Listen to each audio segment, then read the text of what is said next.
So yun, good morning mga paps, mga padyak. Ayan, meron na naman tayong isang i-unbox. Grabe na to. Ayan, dati napakamahal mo, ngayon mura na lang to.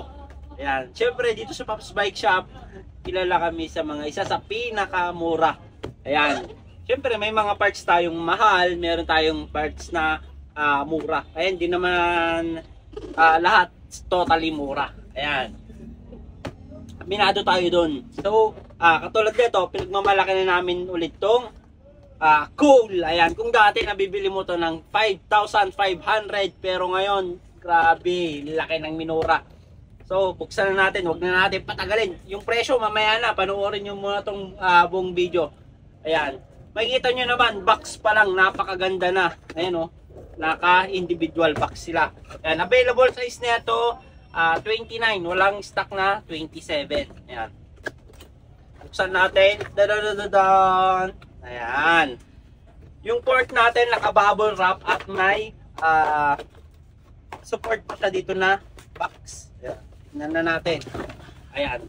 Dati, nung nag-umpisa kaming mag-bike shop, ayan, napaka-hirap kong mag-stock na ito kasi nga napakamahal ng kuha ko na ito dati. Kasi nga, patingi-tingi ako kumuha, pero ngayon sa tulong ng mga supporters natin, ayan, sa Pops Bike Shop, mga nagtitiwala sa atin, napalago natin ang Pops Bike Shop ngayon, nakuha na tayo ng bultuhan, kaya naibibigay na namin ng murang presyo. Ayan, tulad nito, dating 5,000, ngayon 3,650 na lang. Ayan, halos nakatipid kayo ng 2,000 pesos. Ayan, ganun ka baba ang presyo na lang ngayon. So, umpisahan natin yung mga specs na itong fork na to. So, unahin natin dito sa steer tube nya. Itong steer tube nya alloy tapered. Napakaganda na ito. Dito naman sa crown nya, alloy na may pagka-offset. Air type, ito yung lagay niya ng hangin. Ayan. Ito naman yun sa adjustan niya. Yan. Ito yung port na hindi pa ako nakakita na nasiraan siya ng lockout. Itong manual lockout niya. Ayan. Ang tagal na nitong model na to. Tsaka yung mga ibang fork, hindi sila nasisiraan ng lockout. Ayan. Ang kagandahan pa kasi pag sa coal, ayan, limited edition sila, hindi sila yung talagang napakarami magparating, konti-konti lang, kaya dati napakamahal din nito. Ayan, dito sa stanchion niya, makikita nyo, napakataba. XC itong fork na to.